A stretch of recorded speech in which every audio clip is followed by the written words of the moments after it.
Here we go, episode 4 today. About to run a 40. It's New Year's Eve. It's freaking cold and rainy outside because why would it not be when the day I decide to run a 40? But hey, you know, it's New Year's Eve. It's cold. It's rainy. Perfect day to get some work in when people aren't working. It's a beautiful day. So, gonna get a dynamic warm up in, and then get this in. I'm gonna work out in my home gym today. So that's exciting. And then, you won't get to see, I can't record like my sprints and stuff because I don't have a tripod here. I have it at the gym I work at and in my basement. So I did not bring it with because it's wet. I also don't want to get my phone wet. So we're going to hope it's not raining so I can use my laser timer because I don't like to get those wet. It's expensive, you know, the whole shebang. But I'm still just gonna try and get this done. It's on max velocity today. I'm back home. I did come home at like 195 pounds. I was like 205 2 days ago. I'm like 202 today. So yeah, I'm expecting this time to suck. Not that I was the fastest guy anyways. So time is probably not gonna be great. Also coming off like not too far removed from season.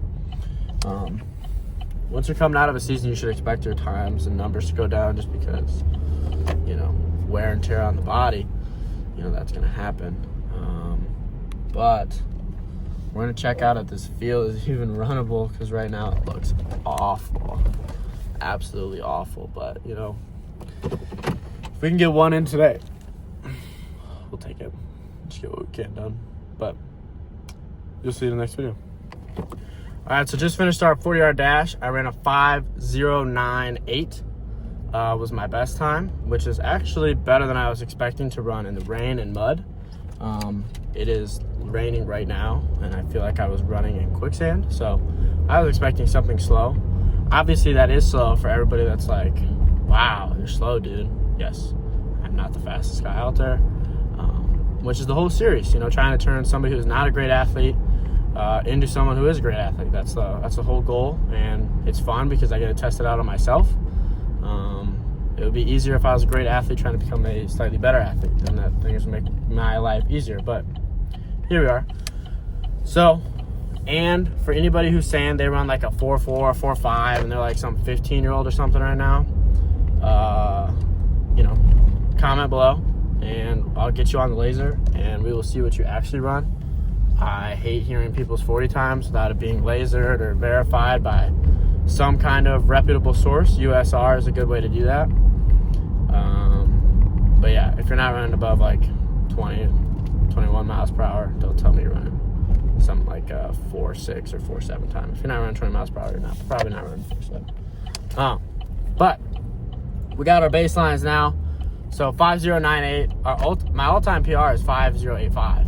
So, which Connor Herod, he's probably gonna watch this video. He timed that for me, so he can verify that on my laser. And so being back, what is that, like 1/100th of a second from where I was peaking at last summer, it's pretty good. It means our in-season training was decent, kept me at least healthy enough, especially like pulling my hamstring and doing all that stuff. So that's fun. And we're in our first phases. We're in accumulation. Hopefully our gains get us down to that 4.95, 4.9 mark this year. That's the goal.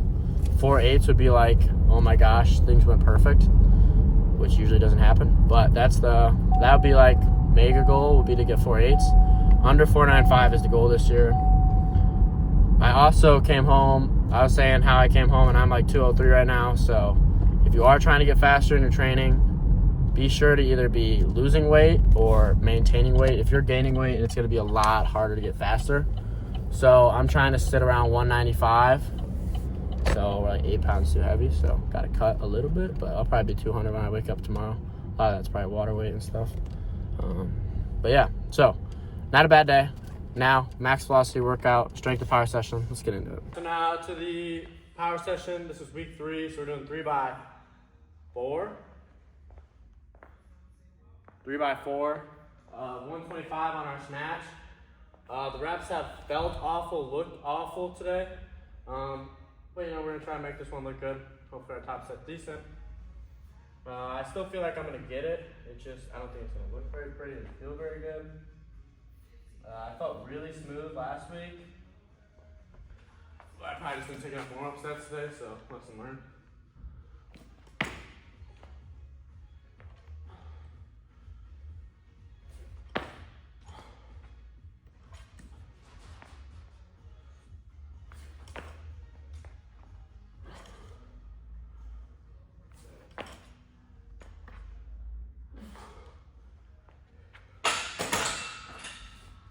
As expected, did not feel good. Probably didn't look too good either, but got it done.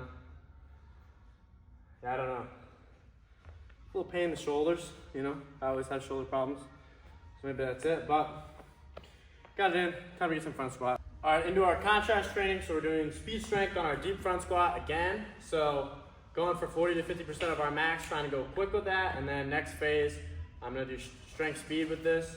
And we're gonna put some chains on there and do it that way.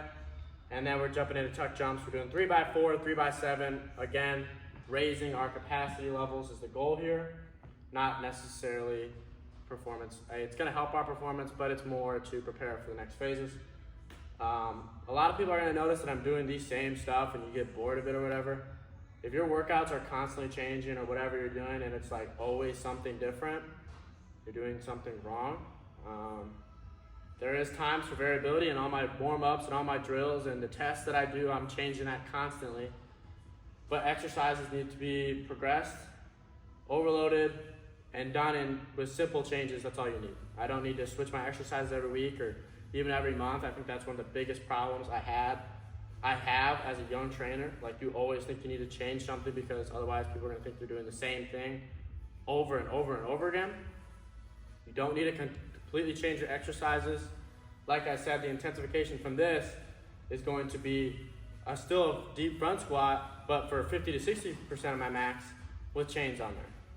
And I'm gonna go from 4 reps to 3 reps to 2 reps. And that's the only difference. And then I'll do hurdle hops instead of tuck jumps. So just slight changes like that are all you need in your training. It doesn't need to constantly be a new revelation of some crazy exercises.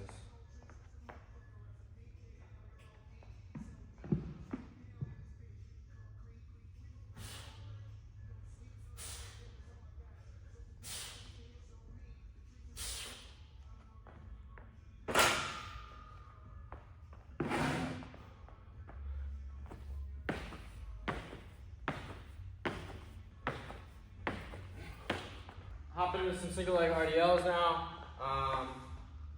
I went down to 40 pounds this week. I was doing 45 pounds the last 2 weeks. Why? I was feeling sore the next day. So, like I said, you know, it's like, you know, you can feel like a wuss or whatever, but your training, just because you write it down some certain way, does not have to be your training. Adjust for how you're feeling. I had some sore hamstrings the next couple days. Single leg RDLs have always killed me, so I'm still doing 80 pounds for 7 reps. You know, don't be worried to change things up if it's not feeling right. Adjust for how your body is. Adapt and everything.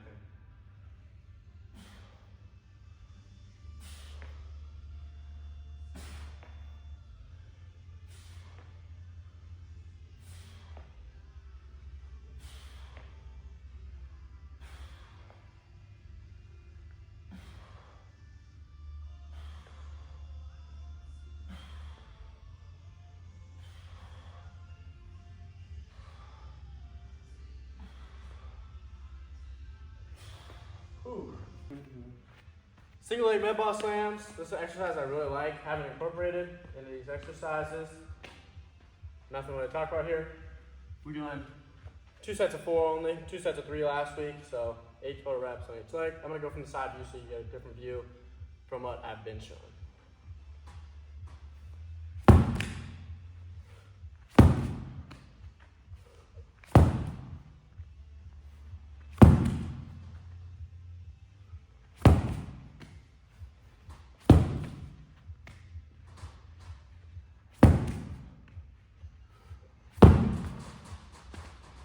On to upper body. All right, top set, strict press, and seal row, 125 for 6 on here, 145 for 6 on seal row. Half the time I feel like I'm gonna pass out my top set on these, so hopefully that doesn't happen today. But, you know, either way, you just live and learn.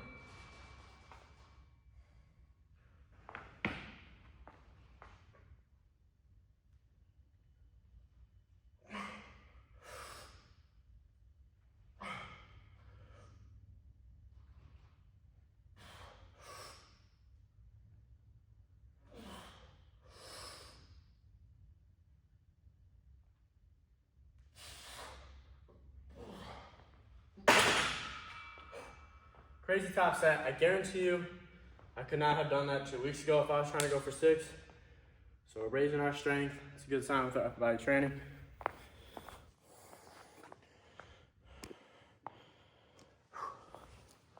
Not even gonna cut this, just to show you a superset, kind of like what I mean. Sometimes you can do a superset and do that, and then take 1 minute, do this, take 1 minute, do that. I like to give as much time to get into my strict press because I suck at it. It's what I'm really trying to improve right now. So I've been going straight from that into this. It's a push movement that really shouldn't affect our back exercise, especially a vertical push versus a horizontal pull. Doesn't make a whole lot of difference or affect our exercise. And then I get a longer break going into my strict press sets. Whew.